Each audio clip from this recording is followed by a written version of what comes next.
Hi everybody, how you doing? It's August. I'm in a jumper, but we are where we are, everybody. So today we are going to be talking about networking, and oh my goodness, I hope that we can do it face to face very, very soon. But it's all good. There are so many different ways that we can do it. So why are my slides not moving? Okay, they are. Great. So welcome. You are so welcome. Thank you so much for being here. Grab a piece of paper and a pen if you haven't done already, because there will be some notes that you can take, or equally, you might just have a few ideas of thinking, oh, that would be good. I'll revisit that later. So I want to flip this term on its head, really. And I like to think of it as building a network rather than networking. There's something a bit sleazy is the first word that I'm coming up with networking, but it just feels a little bit contrived sometimes. Whereas if I think about building a network, almost an extension of my friends, my family, past colleagues, people that I know in the street, Mike, who sits outside the pub across the road, you will know that there are many people in your circle. And whenever I'm approaching networking in this way, I'm thinking of it as a chat, as an extension of those people that I know already, and bringing new people in. So if that term networking makes you go, I really don't want to do that, I just want to stay at home, and please don't make me have those awkward conversations, hopefully that reframe will help. I would like to also throw out this sense of building your network and building it for the long game. I think that careers and personal brands and life and post-pandemic and everything that's going on in the world, it feels like there's a lot more changes. Much, my parents' generation and before that, like you would do one thing and you would set up camp for 35 years and then you would retire and you would leave, and that would kind of be that. But actually in this climate, I feel that there are lots of twists and turns that people are taking along the way. So when I'm thinking about building my network, I am thinking, oh, how can I learn in this way? How can I be in it for the long game? So it's not about, right, I'll have a coffee with them, see what I can get out of them, and then just leave and make it a snappy yes or no. Actually, I want to be a really nice person in the mix of this. And also this sense of building your network, it feels less intense. I don't know if you've ever attended those networking events where you feel that people are just making a beeline, or maybe they've looked somebody up on LinkedIn and they're like, right, this is the person that I'm going to go and speak to, and I'm going to ask my questions and I'm going to hone in. And then it all just feels a bit intense, almost like you would be going on an online date and saying, do you think we might get married further down the line? Because I feel like there's a lot of chemistry. That is not necessarily a conversation for the first night of dating, and certainly not for networking as well. So if you have much more of that casual approach of like, I'm just here to build my network, get to know people, it is less intense. You also remain open to possibility. I love being in circles where I end up having a conversation with somebody who is actually not from my industry, and it's maybe an industry I know nothing about, or it's a person who wouldn't necessarily be my ideal client, but I go away feeling inspired or motivated, or like they've taught me something. So when you're thinking about building your network, it feels like you can kind of almost go into that online room or going onto social media or an actual event. And I feel like you open your eyes much more to what's about, and you start to listen to things in a different way. Also, by building your network and looking at it in this way, you can enter a variety of rooms. So this is not necessarily about networking with people who just do the same as you, who look like you, who sound like you, who have the same kind of lifestyles. Again, diversity is absolutely key at this stage. Never more so has it been more important. And so by building your network, you might end up going to different rooms, or if you went to an all-day seminar, for example, you might end up looking at different content. So you end up sort of mixing it up and finding different things that pique your interest. And also what you will end up doing by building your network is you plant seeds that can grow without you necessarily being in the room. So if you're just fixated on saying, right, I'm going to have a conversation with 4 people and then I'm going to leave, rather than almost taking in the atmosphere. I know so much of my work, and because I've been running my own gig for the last 20 years, plus I know so much of my work and my contacts and referrals and opportunities and projects have come from somebody else talking about me in a room that I'm not in a way that I've never heard. So what you can do when you're thinking about building your network is you're going to have that reciprocity, that you are going to be planting seeds about things that you do, but also you're going to be helping other people's seeds grow as well.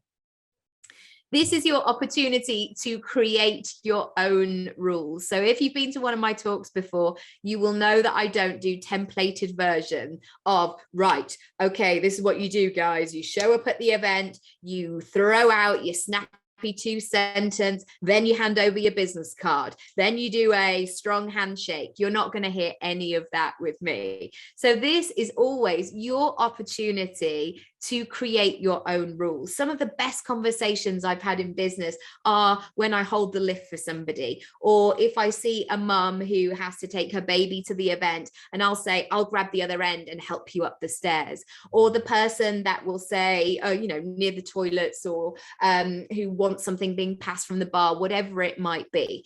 And certainly as the way that I want to show up, I always see it as a fresh opportunity of thinking, how can I do this in a way that feels good to me? And of course, if you've attended any of my other events in the past, it is always about feeling good. Like if you feel good, you're going to be more confident to go and have a conversation with people. You also become a connector. And there can be sometimes this sense where you might start your own project, or you might start a new job, and you may think, I don't know anybody yet, and there's nothing that I can contribute. But actually, if you become a listener, if you get to know what other people do, you start to become a connector. And back in 2018, I began my podcast. So it's been going nearly 4 years now. And that has been really interesting as I've gone on and interviewed people. And I didn't necessarily have loads of connections, but I just listened and I asked people and I said, I found your story really fascinating. Could I interview you? And along the way, I've actually become a bit of a connector because, for example, I spoke to somebody who was trying to raise some money to launch her app. She had a well-being app. And then a couple of weeks later, I interviewed somebody else who had an app already, and they had raised several rounds of investment. And I said, do you two know each other? Like, maybe you should, maybe you can cross-reference stories, or you can help each other out. So that puts that, I mean, there was nothing necessarily in it for me in that way, but becoming that connector, becoming that good person in the world. I am a big believer that these things always come back around, and it's really lovely to be able to help other people to reach their goals too. However, you only have limited time, so it's important to be purposeful.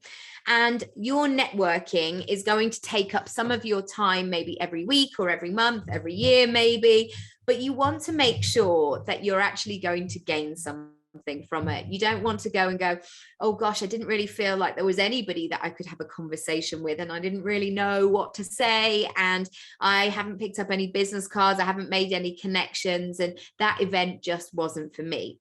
So this is about being really discerning about the rooms that you are putting yourself in. Or equally, if you're going on social media, if you're going on LinkedIn to build your network, be really clear about what you're there for. And if you can quite easily get in a scroll hole, give yourself a lovely time frame of like, right, I'm just hanging out here for 15 minutes and then I need to go, and I need to go and do some other stuff. So my question is, what are your business goals? What is really important to you right now in terms of what are you working on, and what are the next steps? So sometimes we can have like the big 10-year, 20-year, 5-year dream, whatever that might look like. But you might be, but equally, this is sort of like looking at your business in terms of seasons. So maybe you're looking at your focus between now and Christmas. So what are your business goals? What are the things that you want to do in your career? Is your focus to grow your network? I know certainly one of my things is that I want to do more speaking as we go into the autumn and early next year, because I really want to get out there and about, and I'm just hoping that people will be willing to do that, and because it's a really lovely thing that I absolutely love to do.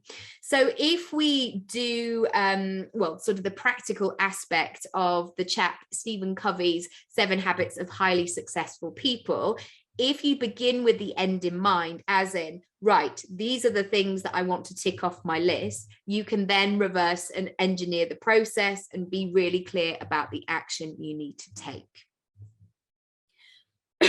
So who do you want to meet?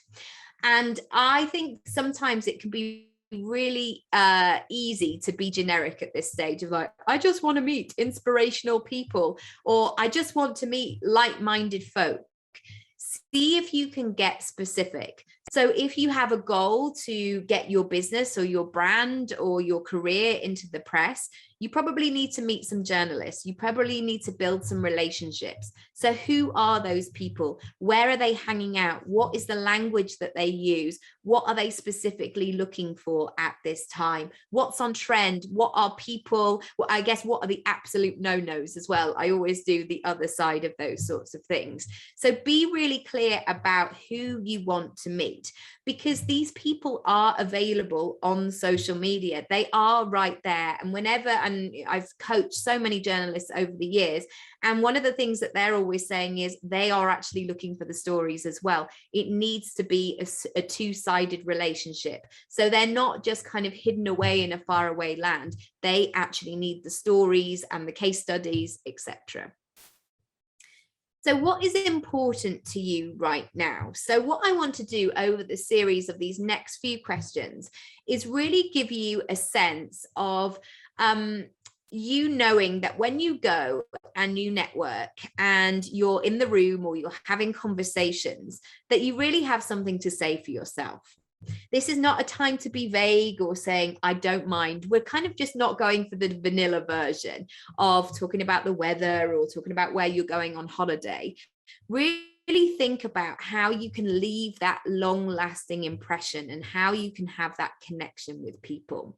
So there might be things in the news, there might be things in your industry right now that are really important that you want to add your own spin on, that perhaps you're writing articles. And again, it's about joining all of these parts of your business and your life.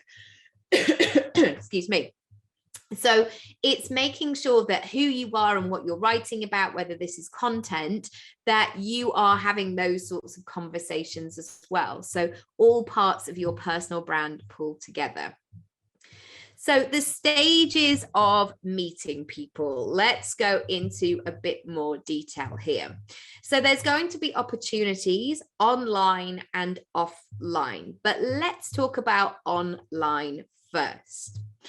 This action is something that I want you to think about today. And I want you to be very kind, but very honest with yourself when you're looking at your own stall. And what I mean by this is your LinkedIn profile, maybe your website, maybe your CV, maybe your PDF documents that you send to people about your workshops, maybe your Instagram, maybe your Twitter front page. Have a think about what your stall is doing and whether it's working for you right now. So the reason that I say this is quite often there is that sense that networking is just based on you showing up, of going, hi, right, I'm going to get myself dressed and I'm going to go out and I'm going to be Nicky Raby, etc. But the beauty of the online presence is that so many people will be networking with you without you even knowing about it. So often if people then come and book a discovery call with me or something like that, they will say, I've been on your newsletter list for a while, or I saw that video that you did, or I saw that live talk. And so people will be witnessing that with you as well. And so think about how you can set your stall up so it's really clear. I often use this analogy of a farmer's market. There's one very near where we live, and it's a long path, and there are stalls on each side. As you're walking past and people want you to stop, each stall has to be really clear what it is. So if somebody is selling fruit and veg, you want to go, great, I need some fruit and veg. All those apples look lovely. And already you're gravitating towards that. If you're kind of getting closer and like, what's in those jars? What's going on? What are they selling? Is it skincare? Is it olives? What's going on? What's in there? So make sure that when you set your stall up, when you're putting out your sign saying, this is what I do, this is what I'm all about, make sure it's really clear, because often many people who are looking at it haven't actually had that interaction with you. So how do you describe who you are and what you do? Now, the temptation here for people, especially when they're a bit nervous, and I know I've done this myself as well, is to somehow just fall out into the life and medical history where you're like, well, I was doing this, and then I started doing this, and then I did X, Y, and Z. What we're looking for here is almost that snappy sentence. Now, this is not like to be some kind of sleazy business magician where you're like, this is what I do and this is how I help. But I tell you what, if you can find that sentence, that snappy paragraph that really sits well with you, you will be able to say it. And actually, people will start to say it back to you as well. So have a think about what that is for you. And often with these sorts of exercises, I grab a piece of paper because I like to write it out first. And I don't go, gosh, I've got to create the most incredible 2 sentences I've ever written in my life, because that is way too much pressure. You know, when you have to fill out forms and you only have 6 lines or 150 characters, and it's so restrictive, and you go, oh, can I get away with just putting a comma instead of an and there? And you lose that creative flow. So with something like this, what you can do is grab that piece of paper and a pen, and you can free flow write down everything you want to say, everything that it could be in that place of possibility. And then you can look at it and you can highlight the best bits and go, oh, actually, that word is really good. Or I'm using this kind of word in this bit of the sentence, but that doesn't quite feel like me. I'm going to get my thesaurus out. I used to have an actual thesaurus, but I will go on the Google now, get the thesaurus out and find something that feels like me. The third part of this is to walk around your house saying it out loud and saying it to people that you know, saying it aloud, and just seeing how it feels in your body. If immediately when you say, hi, I'm, so for example, I used to say, well, I trained as an actor and I still act. And then I did this, and this, and then and people are like, wow, they've switched off because I'm going into my story there.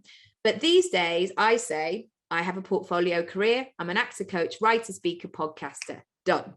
And usually at that point, somebody will say, oh, tell me a bit more about your speaking. And then I know that that's what I'm going to have a conversation about, or I'm going to answer their questions. So what also, by saying what it is that you do, you will also have a sense of where the common ground is going to be with that person.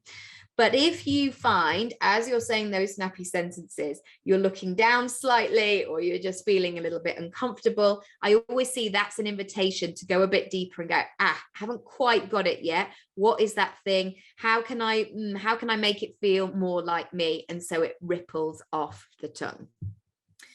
So what are you working on right now? Again, sometimes people might go in and go, well, I haven't really got anything to say. So they end up talking about their bus journey to get to the event.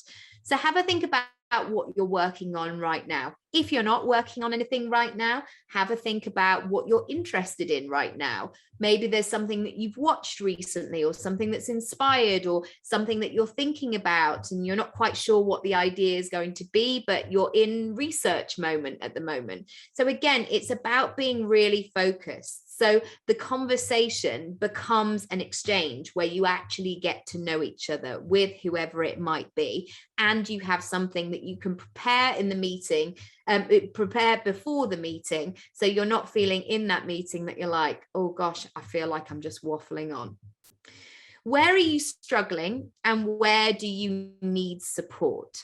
I tell you what, your network might just provide so many answers. And the amount of times where somebody has said like, oh gosh, my business has really grown, but my accounts are all over the shop and I'm just not good with numbers. The amount of times where I might say, oh, I know an accountant. Or if somebody says, I really don't like being on Instagram, I can recommend a social media person. And I think there's a lovely, and of course, do this with boundaries, do this within your own level of, you don't want to be crying on somebody going, I think my business is just completely falling apart. I've no idea what I'm doing. But talking about what you're struggling with or what you need support with could be a way of opening up a conversation and opening up possibilities between you. What or who is sparking your attention? One second. Sorry, man. What or who is sparkling your interest? What's on your mind? So maybe you're reading something within your industry. Maybe there's a new piece of technology. Maybe something has happened that has changed the face of something. Maybe you work in social media and they've released a new feature. Have a think about what is on your mind. And I always think, and I guess, sort of approach this situation of being a really open book. So again, if I can shortcut this process for somebody, I absolutely will. What impact do you want to create? I've noticed this so often with small businesses, especially if they do something like, I don't know, sell cakes or something like that. If they have an impact, if they have a mission behind them, I'm always more likely, even if the cakes are average or even if they're great or poor or whatever it might be, I always remember that story. I always remember that passion from somebody. So don't be afraid to share what your passion is and talk about the impact that you want to create. What's important to you right now? What is the ripple effect of your business? Because people will always remember it. Why are you different?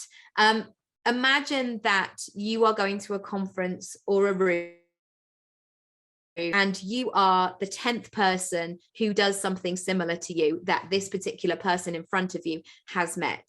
Knowing why you're different and really leaning into your personality, your way of doing things is going to be absolutely key.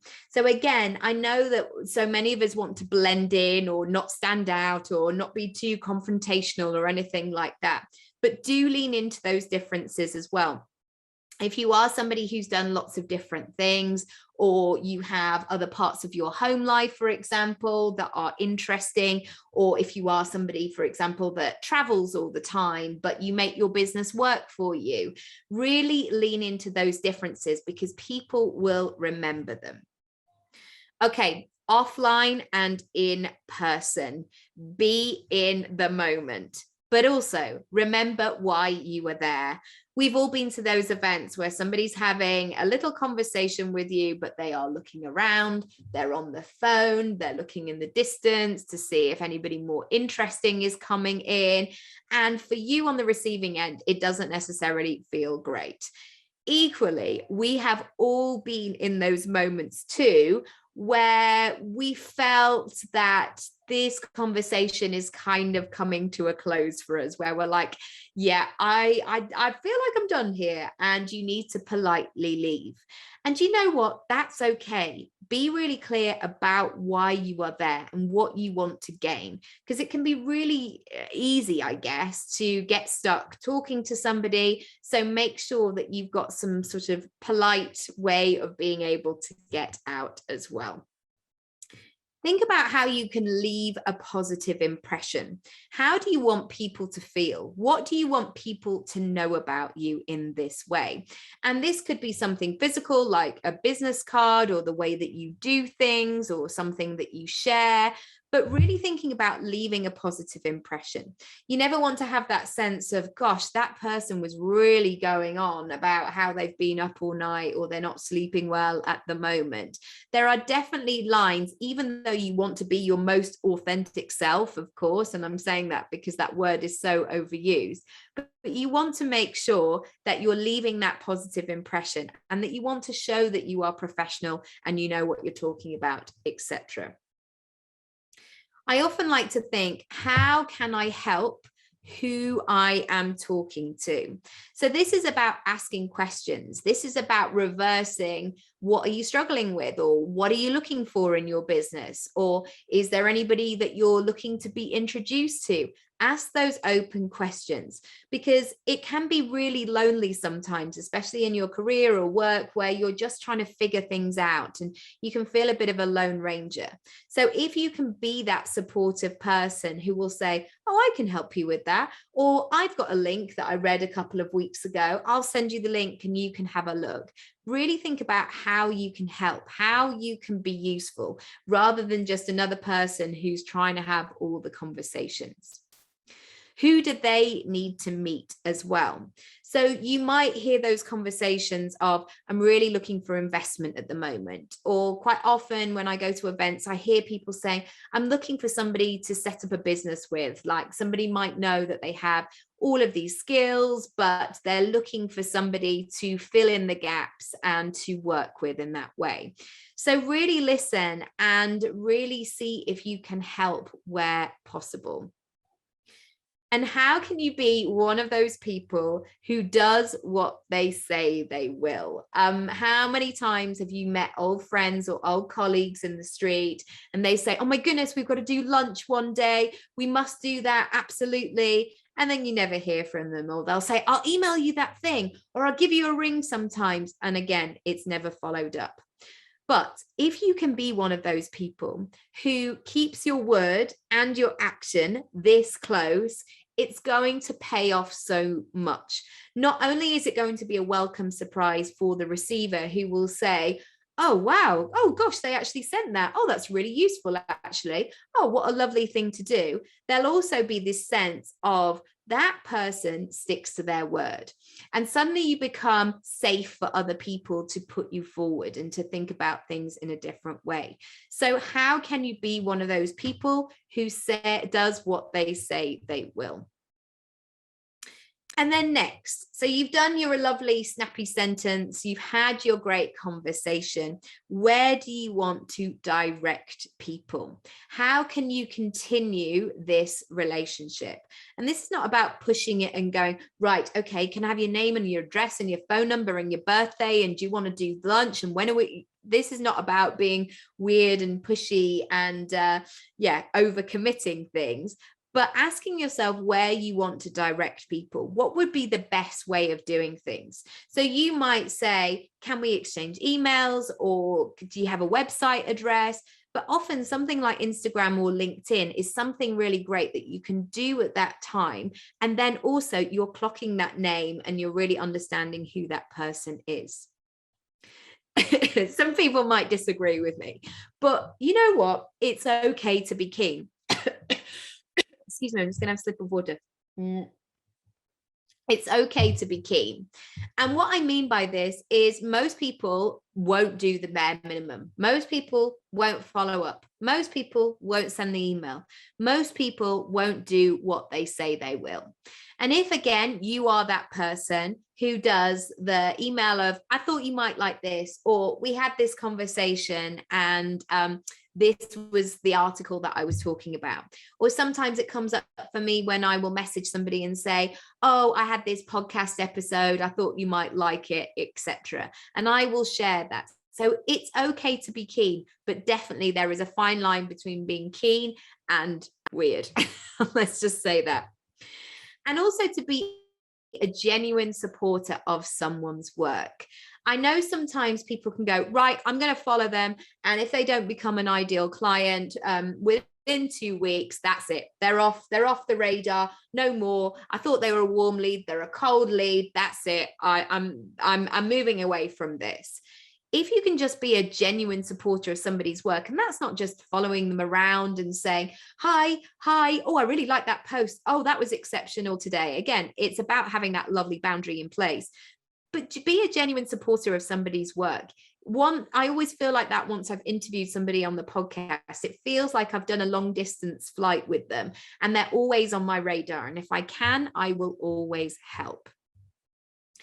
This is the final kind of mind map question for you, and then we can kind of go to questions and you can ask me things if you wish. How can you welcome more eyes to your work? So this is about really building that network and making sure that you are challenging yourself to be in different rooms. I don't know if you've ever felt like this, maybe in your local town or in your industry, where you feel, or maybe in your friendship group, where you feel like you've met lots of people and you're meeting the same people and you're seeing the same people again and again. So this is about thinking, what do you have that is of value that could work in another scenario? How can you mix things up? Because once you're seen in other ways, you're almost just creating that new line, like a spider's web, I guess. You're branching off to the side, and that's how you can build your network really quickly. If you stay in the same circles the whole time, it's going to be quite limited.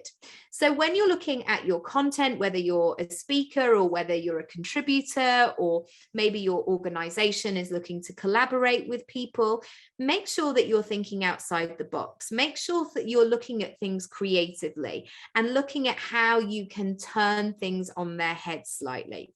And sometimes you might be the person to go first. Maybe you might need to be the trailblazer, the one to mix it up, the one to say, do you know what? I've got an instinct about this. There's something in this, but it's going to take a bit of courage to experiment with it and to see if I can actually give it a go.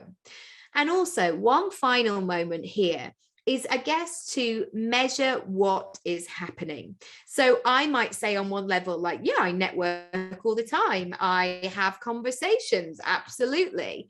But if I look at this week, particularly in my work, I can think, oh, actually, I've been working on a really big project behind the scenes, and it's just been me and my laptop. And I haven't been anywhere. I haven't really been on social media much. So when I was asking myself, am I a frequent networker? In terms of this week, not really. So do pay attention to the data. Do pay attention to what works. Do pay attention to what feels good. Because again, if it feels good, you will do more of it.